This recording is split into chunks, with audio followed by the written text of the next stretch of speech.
নতুন বছরের অনেক অনেক শুভেচ্ছা। সকলে খুব ভালো থাকো।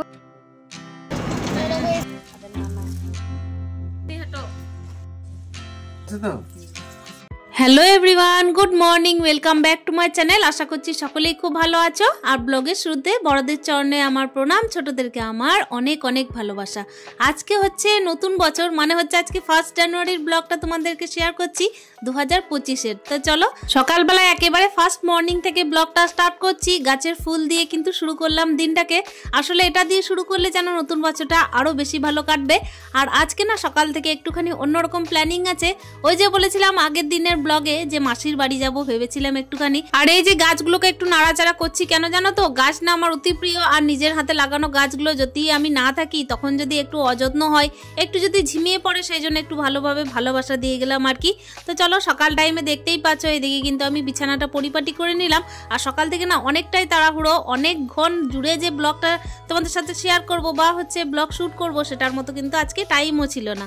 এদিকে কিন্তু কালকে একটুখানি ভাঁজ করে রেখেছিলাম জামা কাপড়, আর কিছু জামা আর কি ভাঁজ করার ছিল, মানে ওই যে ঘরে পড়া জামাগুলোকে, সেগুলোকে একটু ভাঁজ করে রেখে দিলাম। আর যেগুলো প্যাকিংয়ে ছিল সেগুলোকে আপাতত সাইডে রাখলাম। মানে কি বলতো, এক সেট করে নিয়ে যাচ্ছি নিজের জন্য, আর ছেলের জন্য কিন্তু ডবল ডবল করে নিয়ে যেতে হচ্ছে সব রকমই। তো চলো, ছেলের জামা কাপড় তো একটু বেশিই লাগে। আর যেহেতু আমি যাচ্ছি একা, আর তার সঙ্গে কি বলতো, আমার ব্যাগ বইতে না প্রচণ্ড পরিমাণ অসুবিধা হয়। 2 হাতে তো আমি ব্যাগ বইতে পারবো না, 1 হাতেই পারবো। সেই জন্য কিন্তু আমি চেষ্টা করি যেখানেই যাই না কেন অতিরিক্ত যেন জামা কাপড় না নিয়ে যেতে হয়। যদিও বা শীতকালের টাইমে না দেখবে অতিরিক্ত জামা কাপড় হয়েই যায়, যতটা পরে যাব ততটাই তো বোঝা, তারপর আবার দেখবে ব্যাগের ভিতরেও বোঝা। তার সঙ্গে যদি একটা বাচ্চা থাকে তাহলে তার বলতেই হবে না। আর তার উপরও আরও কষ্ট হচ্ছে যদি আরও সঙ্গে কেউ না থাকে। বছরের শেষ দিনে মানে হচ্ছে 31 ডিসেম্বর থেকেই কিন্তু হাওয়া বাতাস প্রচণ্ড পরিমাণের বইতে লাগছে। ওই যে ঠান্ডা ঠান্ডা হাওয়া, হিমেল বাতাস, কিন্তু প্রচুর পরিমাণে ঠান্ডা এত লাগছে যে কিছু বলার নেই। যেহেতু আমি সোয়েটার চাদর নিয়ে কিন্তু একেবারে কাজ করতে পারি না, তাই একটা গামছাই নিয়েছি। আসলে ঠান্ডাটাকে সকাল থেকে উপভোগ এই কারণেই করতে চাই, কারণ কি সকালে স্নানের অভ্যাস, স্নান করে পুজো দিয়ে তারপর কিন্তু আমি বেরোবো বাড়ি থেকে। ছেলেকেও কিন্তু স্নান করিয়ে দেবো।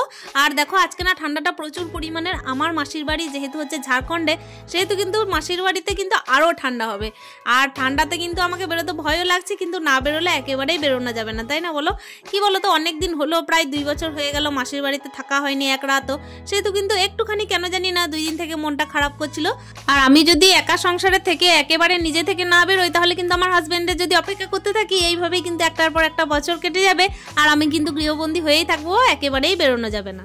সকলকেই নতুন বছরের অনেক অনেক শুভেচ্ছা। সকাল থেকে কিন্তু বেরিয়ে পড়ছি মাসির বাড়ি। তো চলো ওখানে যতটা ব্লগ শেয়ার করতে পারবো করব। এদিকে টোটো করতে হবে, তারপর বাসে যেতে হবে। আমি আর ছেলে বেরোচ্ছি। তাহলে চলো দেখা হচ্ছে কিন্তু আবার নতুন করে নতুন বছরে। সকলে খুব ভালো থাকো, সাথে থাকো। কি বলবো বন্ধুরা, সকাল সকাল বেরিয়ে পড়েছি, আর অনেকটাই বেলা হয়ে গেছে, প্রায় বাজতে চলো ঘড়ির কাঁটায় 2, মানে 2 বেজেই গেছে হয়তো। আর এই টাইমে কিন্তু আমি এসে পৌঁছেছি এখনো পর্যন্ত বাড়িতে নয়, ওই যে মাঝ রাস্তায়, মানে হচ্ছে আমাকে কেটে কেটে আসতে হচ্ছে। আর আসলে আমি ডাইরেক্ট বাসটা পাইনি, সেই জন্যই আমাকে কেটে কেটে আসতে হচ্ছে। আর একটুখানি হাইরানি হয়েই গেল বলতে পারো। আর ঝাড়খণ্ডের বাস মনে হচ্ছে অনেকটাই ভিড়, অনেক ভিড়, সিটের কিন্তু একটু অসুবিধা হয়েছিল। আর অলরেডি দেখতেই পাচ্ছ এখানে একটা টোটো করে নিয়েছি, টোটো ভাড়া করে কিন্তু এখন রাস্তা দিয়ে যাচ্ছি। এদিকে ঝাড়খণ্ড এরিয়া তুলনামূলক কিন্তু আমাদের বেঙ্গলের থেকে, মানে হচ্ছে পশ্চিমবাংলা থেকে অনেকটাই সবুজে ঘেরা, অনেক ফাঁকা মাঠ আছে, এত বড় বড় বিল্ডিং নেই। আমার ছেলে কিন্তু ভীষণ পরিমাণের এক্সাইটেড, মানে হচ্ছে যে বড় বড় পাথরগুলো পড়ে আছে এখানে, ওগুলোকে দেখে কিন্তু আমার ছেলে খুবই খুশি হচ্ছে। আর কি বলতো, ছেলে না মানে পাহাড় দেখতে পাচ্ছে দূর থেকে, যদিও বা একটুখানি ধোঁয়াশা লাগছিল, সেই জন্য কিন্তু পাহাড়গুলোকে আমি ক্যামেরা বন্দি করতে পারলাম না। তবে যদি কখনো শেয়ার করতে পারি তাহলে নিশ্চয়ই শেয়ার করব। এদিকে পৌঁছে গেছি প্রায় হয়তো বাড়ির কাছাকাছি। আর এখানে দেখতেই পাচ্ছ এত সুন্দর কিন্তু মাঠ ঘাট পেরিয়ে একেবারে পৌঁছে গেছি মাসির বাড়িতে। মাসির বাড়িতে কিন্তু 3টে বাচ্চা, 3 বুনি আর কি, 3 বুনি এত কিউট যে কি বলবো। সেগুলোকে কিন্তু সমস্ত জনকে আমার দেখা হয়নি, ছোটটাকে তো একেবারেই দেখা হয়নি। তার উদ্দেশ্যে কিন্তু আরো বেশি করে আসা। আর সত্যি বলতেই তো আমি নিজেও কিন্তু প্ল্যান করে আসিনি, মানে কি বলতো, অনেকদিন থেকে প্ল্যান করে থাকলেও কিন্তু দেখবে অনেক টাইম হয়ে ওঠে না। এই পুচকিটার কিন্তু অন্নপ্রাশন ছিল, তখন সমস্ত কিছুই ঠিক করে নিয়েছিলাম, কিন্তু আমার কোনো রকমেই আসা হয়নি। আসলে কি বলতো, প্ল্যান করে না অনেক কিছুই হয় না। এখানে কিন্তু আসার সঙ্গে সঙ্গে খাবার পরিবেশনে লেগে পড়েছে সবাই। যেহেতু আমরা এখনো পর্যন্ত পৌঁছাইনি, সেজন্য কিন্তু তারাও কিন্তু না খেয়ে বসেছিল। এটা কিন্তু একটা অন্য রকমের ফিলিংস, তাই না বলো? আমরা বাইরেই পছন্দ করছি শীতকালে। আমি রোদে উঠোনে খাই, हमारा सब उठोने खाए এখন থেকে। শুধুমাত্র এই যে ভয়েস ক্লিপ দিয়ে একমাত্র অরিজিনাল ক্লিপগুলোকে গোপন করে রাখবো সেটার চেষ্টা আমি এখানে করিনি। আসলে কি বলতো, শুধুমাত্র ছবিগুলোকেই তুলে ধরবো আর ভিডিওর মধ্যে কোনো রকমের কারণে কথা আসবে না, সেটা কিন্তু একেবারেই চাইছিলাম না। আসলে এটা তো স্মৃতি আমার কাছে, অনেক দিন পর মাসির বাড়ি গেলাম, সেগুলো কিন্তু অনেকটা তুলে ধরবো, তোমাদের সাথে শেয়ার করব আর নিজেও কিছুটা উপভোগ করব। সেজন্যই কিন্তু চাইলাম যে সমস্ত ক্লিপ কিন্তু ভিডিওর মাধ্যমে আমি ভয়েস ক্লিপের মাধ্যমে শেয়ার না করি, এটাকে কিছুটা যেন অরিজিনাল থাকে। তো দেখতেই পাচ্ছ এখানে সবাই মিলে খেতে বসেছি। মাসি কিন্তু অনেক কিছুর আয়োজন করেছিল। এখানে যেটা করেছে সেটা হচ্ছে কুর্তির ডাল। অনেকে হয়তো শুনে থাকবে কুর্তির ডালটা, সেটা কিন্তু একেবারে ঝাড়খণ্ডেই হয়।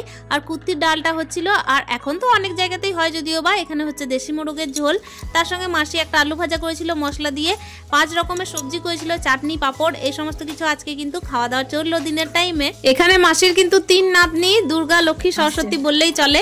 তো 3 জন মিলে কিন্তু এত কিউট কিউট, তোমাদেরকে আর বলে বোঝানো যাবে না। ছোটটা দেখো থালা নিয়ে বসেছে, থালা পাতাটা নিয়ে বসেছে নিজে নিজেই খেতে। ওর মা বললো খাওয়াবে, কিন্তু তবুও কিন্তু ওর ইচ্ছা, ও নিজে খাবে।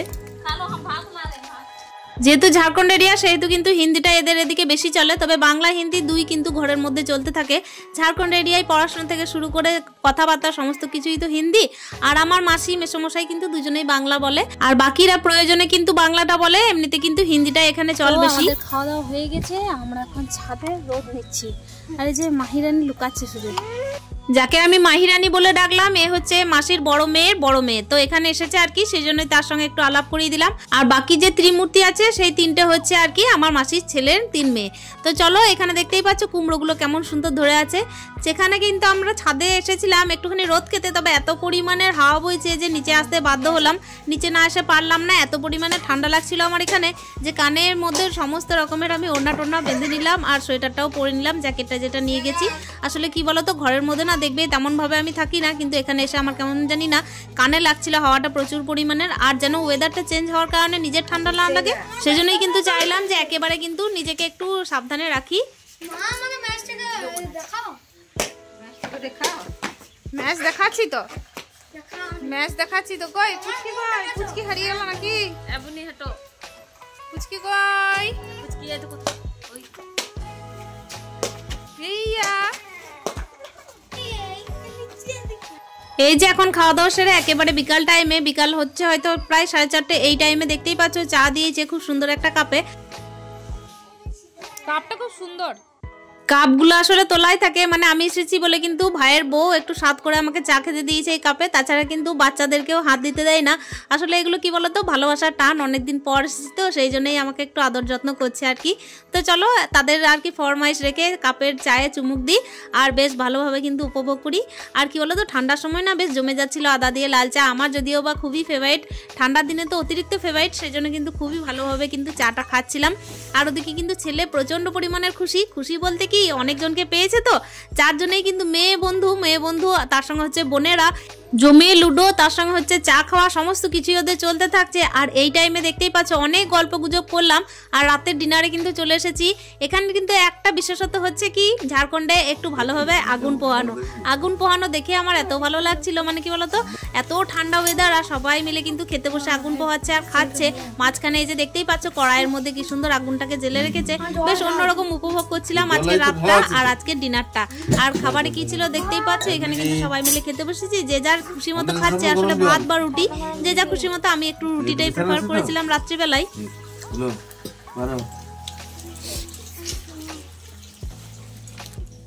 ঠিক আছে, ভাতটা খাও আরামসে, জল দিয়ে দাও, জল ঢেলে দে, এমন না জল ঢেলে দে।